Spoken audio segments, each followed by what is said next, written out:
America ವಿಲಿಬಿಲಿ ಒದ್ದಾಡೋದಲ್ಲ, ಜೊತೆಯಲ್ಲಿ 6 ರಾಷ್ಟ್ರಗಳು, Arab ರಾಷ್ಟ್ರಗಳು ಪೂರ್ತಿಯಾಗಿ ಸೋತು ಹೋಗಿಬಿಟ್ಟಿದ್ದಾರೆ. ಅವ್ರು ಇಲ್ಲಿವರೆಗೆ ಯುದ್ಧದ ನೋಡಿರಲಿಲ್ಲ. ಅಮೆರಿಕ ಏನೋ ಆಶ್ವಾಸನೆ ಕೊಡ್ತಾ ಬಂತು, ನಿಮಗೆ ಐರನ್ ಡೋಮ್ ಮಾಡಿದ್ವಿ, ನಿಮ್ಮ ಮೇಲೆ ಬಾಂಬ್ ಬೀಳೋದಿಲ್ಲ, ಮತ್ತೊಂದು ಬೀಳಿದ್ರೆ ಏನೋ ಭ್ರಮೆಗಳು ನಿರ್ಮಾಣ ಮಾಡಿದರು. ನಮ್ಮ ರಾಡಾರ್ ಸಿಸ್ಟಮ್ ಭಾರಿ ಅದ, ಎಲ್ಲನೂ ಅಲ್ಲಿಂದಲ್ಲಿ ನಾಶ ಮಾಡಿ ಬಿಡ್ತದೆ, ಎಂಥ ಕ್ಷಿಪಣಿ ಬಂದ್ರೆ ಅದು ಉಳಿಸಿ ಅಲ್ಲೇ ನಾಶ ಮಾಡ್ತದೆ. ಹಾಗೆ ಹೀಗೆ ಹೇಳಿದ್ದು ಇಸ್ರೇಲ್ ಸಹಿತ ಅದೇ ಹೇಳ್ತು, ನಮ್ಮ ಐರನ್ ಡೋಮ್ ಅದರ ಮೇಲೆ ಏನು ಬೀಳಕ್ಕೆ ಸಾಧ್ಯ ಇಲ್ಲ, ಎಲ್ಲ ಪಟ್ಟಣಗಳು ನಾವು ಕವರ್ಡ್ ಮಾಡಿದ್ದೀವಿ, ಎಂಥ ಕ್ಷಿಪಣಿ ಬಂದ್ರೆ ಅಲ್ಲೇ ಹೊಡೆದು ಉಳಿಸ್ಬಿಡ್ತದಂತೆ.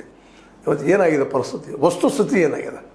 ಹೀಗಾಗಿ ಇವತ್ತು ಇಸ್ರೇಲ್ ಮತ್ತು ಅಮೆರಿಕಗಳು ನಮ್ಮನ್ನು ಸುಮ್ಮನೆ ಬಿಟ್ಟರೆ ಸಾಕು ನಷ್ಟ ಮಾಡಿ ಬಂದ, ಆದರೆ ಇರಾನ್ ಬಿಡ್ತಾ ಇಲ್ಲ, ಇರಾನ್ ಹಿಂದಿದ್ದಂಥ ಚೈನಾನೂ ಬಿಡ್ತಾ ಇಲ್ಲ. ಈಗ ಸಿಕ್ಕಿದ್ದಾರೆ ಇವರು ಹೊಡೆದು ತೆಗೆದುಬಿಡೋಣ ಅಂತ.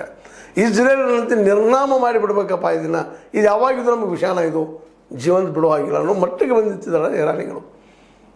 ಈಗಾಗಲೇ ಇಸ್ಲಾಂ ಮತ್ತು ಯಹೂದಿಗಳ ಮಧ್ಯದಲ್ಲೇ ಐತಿಹಾಸಿಕವಾಗಿ ವಿರೋಧ ಇರೋದು, ಜಗಳ ಇರೋದು, ದಾಯಾದಿತನ ಇರೋದು ನೋಡಿದ್ದೀವಿ. ಅಂಥ ಸ್ಥಳದಲ್ಲೇ ಕಳೆದ 50-60 ವರ್ಷಗಳಿಂದ ಇಸ್ರೇಲನ್ನು ಹಿಡ್ಕೊಂಡು ಅಲ್ಲಿ ಸುತ್ತಮುತ್ತಲಿನ ಎಲ್ಲ ರಾಜ್ಯಗಳ ಜನರನ್ನು ತಬದಿ ತಂದು ಬಾಂಬ್ಗಳು ಹಾಕಿ ಮತ್ತೇನೋ ಕೊಲೆ ಮಾಡಿ, ಅದರಲ್ಲೂ ಹಮಾಸ್ ದಾಳಿಯನ್ನು ಮುಂದಿಟ್ಟುಕೊಂಡು ಪ್ಯಾಲೆಸ್ತೀನಿಗಳ 75-80 ಸಾವಿರ ಜನರನ್ನು ಮಾರಣ ಹೋಮ ಮಾಡಿದ್ದು, ಮಕ್ಕಳ ಮಾರಣ ಹೋಮ ಮಾಡಿದ್ದು, ಅವೆಲ್ಲ ದೃಶ್ಯಗಳಿಗೆ ಕಣ್ಮುಂದಿರೋ ಕಾರಣಕ್ಕಾಗಿ ಇವತ್ತು ಇಸ್ರೇಲ್ ಬೇಕಾಗಿಲ್ಲ, ನಾಶ ಹೋಗ್ರಿ ಅಂತ ನಿಲುವಿಗೆ ಬಂದಿದ್ದರಿಂದಾಗಿ ಹೇಗಾದರೂ ಆಗಲಿ ಅಗ್ರಿಮೆಂಟ್ ಆಗಲಿ ಅನ್ನೋಂಥ ಸ್ಥಿತಿಗೆ ಇವತ್ತು ಅಮೆರಿಕ ಬಂದು ಸುಮ್ಮನಾಗಿದೆ. ಇದನ್ನು ಬಿಡಬಾರದು ಅನ್ನುವಂಥ ಉದ್ದೇಶದಿಂದ ಇರಾನ್ ಅವರು ಇನ್ನೂ ದಾಳಿ ಮುಂದುವರ್ಸೋದು, ಇವತ್ತು ಮುಂದುವರ್ಸೋದು. ಇಸ್ರೇಲ್ ದೃಶ್ಯಗಳು ನೋಡಿ ಯಾವ ರೀತಿ ಆಗಿದೆ ಇಸ್ರೇಲ್ ಅನ್ನುವಂಥದ್ದು.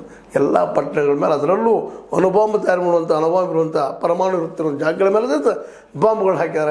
ಮತ್ತು ಅದೇ ಕಾರಣಕ್ಕೆ ನೀವು ಬಿಟ್ಟು ಹೋಗದೇ ಇದ್ದರೆ ಕೊಲ್ಲಿ ರಾಷ್ಟ್ರನೆಲ್ಲ ಇದೊಂದು ಅಂತಸ್ತು ತಂದು ನಾವು